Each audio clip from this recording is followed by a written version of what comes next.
नमस्कार साथियों। आयुक्तालय राजस्थान सरकार की तरफ से मिड डे मील योजना को लेकर के कुछ महत्वपूर्ण दिशा निर्देश दिए हैं। इनको समझेंगे आज के इस वीडियो में। आपका स्वागत है आपके अपने भैरव टेक भैरव के यूट्यूब चैनल पर। मैं आपका अपना साथी राधेश्याम जटिया। साथियों, मिड डे मील योजना के अंतर्गत खास करके पन्नाधाय बाल गोपाल जो दुग्ध योजना है उसके संबंध में जो है आपका ये निर्देश है। पन्नाधाय बाल गोपाल योजना के अंतर्गत राजस्थान कोऑपरेटिव डेयरी फेडरेशन यानी आरसीडीएफ द्वारा विद्यालयों में आपूर्ति किए जाने वाले पाउडर मिल्क की प्राप्ति, भंडारण, उपयोग एवं सत्यापन के संबंध में आवश्यक निर्देश और खास करके हाईलाइटेड पॉइंट्स हमें देखने हैं। एक एक पॉइंट को पढ़ेंगे भी, देखेंगे भी, समझेंगे भी। ठीक है, क्या है कि जो आपको सामग्री प्राप्त होती है, ठीक है, उसमें प्राप्त सामग्री का इनवॉइस के अनुसार जो आपको रसीद मिलती है उस रसीद के अनुसार पैकेटों की संख्या बराबर होनी चाहिए, कुल मात्रा सही होनी चाहिए, प्रत्येक पैकेट का वजन बराबर होना चाहिए, बेच संख्या, निर्माण की तिथि, उसकी एक्सपायरी डेट तथा अन्य अंकित विवरण का भौतिक सत्यापन कर लिया गया हो। समस्त विवरणों का पूर्ण मिलान करने के उपरांत ही दुग्ध पाउडर की आपूर्ति स्वीकार की जाए, अन्यथा आपूर्ति स्वीकार नहीं की जाए। किसकी जिम्मेदारी है? मिड डे मील प्रभारी और संस्था प्रधान संयुक्त रूप से जिम्मेदार है। ठीक है, एमडीएम प्रभारी और जो संस्था प्रधान है उनको ये देखना है कि 100% सटीकता आपके इस स्वीकार करने में होनी चाहिए। जो आपका दुग्ध पाउडर आएगा उसको स्वीकार करने में आपकी 100% सटीकता होनी चाहिए। किसी भी प्रकार का कटा हुआ पैकेट, फटा हुआ टेप पैकेट या एक्सपायरी डेट के नजदीक का पैकेट, एक ऐसा पैकेट जो निर्माण के 3 महीने बाद आपके पास पहुंचा है, ठीक है, तो उस एक्सपायरी के नजदीक है तो ऐसा पैकेट लेने से मना कर सकते हैं आप। ठीक है, तो ये सारी चीजें आपको क्लियर करनी है, उसके बाद स्वीकार करना है। यदि किसी भी प्रकार की कमी यानी कि वजन कम मिलना, क्षति, पैकेटों की संख्या में अंतर, वजन में कमी, बेच संख्या अथवा एक्सपायरी तिथि, ये एक एक चीज जो यहाँ पर मेंशन कर रखी है आपको फिजिकली मिलान करना है। विसंगति अथवा अन्य कोई अनियमितता पाई जाती है तो ऐसी स्थिति में सामग्री स्वीकार नहीं की जाए।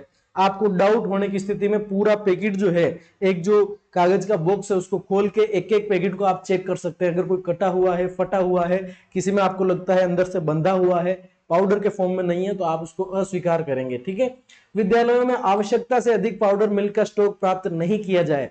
जो आप स्टॉक ले रहे हैं उसमें आपको एक्सपायरी डेट देखनी है कि ये एक्सपायरी डेट इन थैलियों के ऊपर है, इस एक्सपायरी डेट तक कितना उपभोग मेरे विद्यालय में हो सकता है, उसके आसपास 1-2 पैकेट ऊपर या नीचे हो सकते हैं। डबल, 1.5 गुना या मतलब ज्यादा स्टॉक आपको नहीं लेना है। आपूर्ति विद्यालय की वास्तविक आवश्यकता और उपभोग के अनुरूप ही प्राप्त की जाए, जिससे दीर्घ अवधि तक भंडारण अथवा सामग्री के खराब होने की संभावना न रहे। ठीक है, एमडीएम के मामले में आप सभी एमडीएम प्रभारियों को और संस्था प्रधानों को बहुत ज्यादा जागरूक रहने की जरूरत है, एक्स्ट्रा सावधानियां रखने की जरूरत है, क्योंकि आपको सबको पता है अगर कोई अनहोनी की स्थिति बनती है तो सबसे पहला जिम्मेदार शिक्षक को ही माना या ठहराया जाता है। ठीक है साहब, चलिए। पाउडर मिल्क का सुरक्षित, स्वच्छ एवं खाद्य सुरक्षा मानकों के अनुरूप भंडारण किया जाए। जिस जगह पर आप स्टोरेज कर रहे हैं, ऐसा नहीं कि कोई निरीक्षण करता आ गया और कचरा पट्टी के अंदर आपके पोची चीजें पड़ी है, या चूहों की वहां पर मेंगनियां दिखाई दे रही है, या मतलब ऐसी सड़ांध कचरा वगैरह दिखाई दे, तो ये नहीं होना चाहिए। बिल्कुल साफ सुथरी जगह पे इनका स्टॉक किया जाए। फर्स्ट एक्सपायरी फर्स्ट आउट, यानी कि जो एक्सपायरी के नजदीक हो उनका पहले आपको उपयोग करना है और जो एक्सपायरी जिनकी दूर हो उनका बाद में उपयोग करना है। सिद्धांत का कड़ाई से पालन सुनिश्चित किया जाए, जिससे जिन पैकेटों की समाप्ति तिथि एक्सपायरी पहले हो उनका उपयोग प्राथमिकता के आधार पर किया जा सके। समस्त जिला शिक्षा अधिकारी यह सुनिश्चित करेंगे कि उनके अधीनस्थ समस्त सीबीओ, पीईओ, संस्था प्रधान, मिड डे मील प्रभारी को इन निर्देशों से तत्काल अवगत कराया जाए, इनकी 100% अनुपालना सुनिश्चित की जाए। निरीक्षण करने वाले अधिकारियों द्वारा विद्यालय निरीक्षण के दौरान पाउडर मिल्क के स्टॉक भौतिक सत्यापन अनिवार्य रूप से किया जाए, है ना।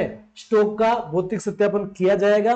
निरीक्षण के समय उपलब्ध स्टॉक, बेच संख्या, एक्सपायरी तिथि, भंडारण व्यवस्था, वितरण अभिलेखों का मिलान निरीक्षण प्रतिवेदन में स्पष्ट रूप से अंकित किया जाए। ठीक है, निरीक्षण का प्रतिवेदन लेकर के आएंगे और निरीक्षण के अंदर क्लियरली लिखेंगे किसी भी प्रकार की अनियमितता पाई जाए तो आवश्यक कार्यवाही सुनिश्चित करनी है।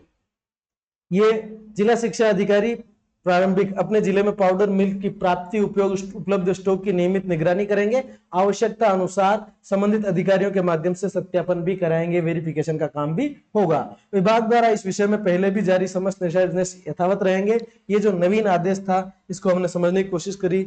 सबसे बड़ी बात यह है कि आपका रिकॉर्ड, किसी भी प्रकार का रिकॉर्ड में मिसमैच नहीं हो। पहली बात, रिकॉर्ड मिसमैच नहीं होना चाहिए। दूसरी बात, स्वीकार जब आप करते हैं, जब आप स्टॉक लेते हैं, स्टॉक लेने में बहुत ज्यादा सावधानी रखें। एक तो एक्स्ट्रा 1.5 गुना 2 गुना नहीं होना चाहिए। दूसरा, ये सारी चीजें बेच संख्या, एक्सपायरी तिथि, उसकी जो निर्माण तिथि, each and everything is okay then accept, otherwise उसको मना कर दीजिए। ठीक है कि मैं स्वीकार नहीं करता इन चीजों को। ठीक है, उसके बाद भंडारण, विशेष रूप से इस बात का ध्यान रखें, भंडारण जो है आप व्यवस्थित तरीके से उसका करें। कोई भी निरीक्षण करता आएगा इसको विशेष रूप से देखेगा, ये अति आवश्यक की श्रेणी में डाल रखा है। दूसरा, अनिवार्य रूप से आप प्रतिदिन जो है मात्रा का उपभोग करावें। ये आपके लिए, हमारे लिए, विभाग के लिए, सबके लिए फायदे की बात है। मिलेंगे अगले वीडियो में, तब तक के लिए आप सभी का धन्यवाद।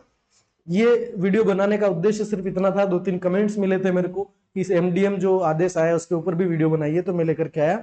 मिलेंगे नेक्स्ट वीडियो में, तब तक के लिए आप सभी का बहुत बहुत धन्यवाद।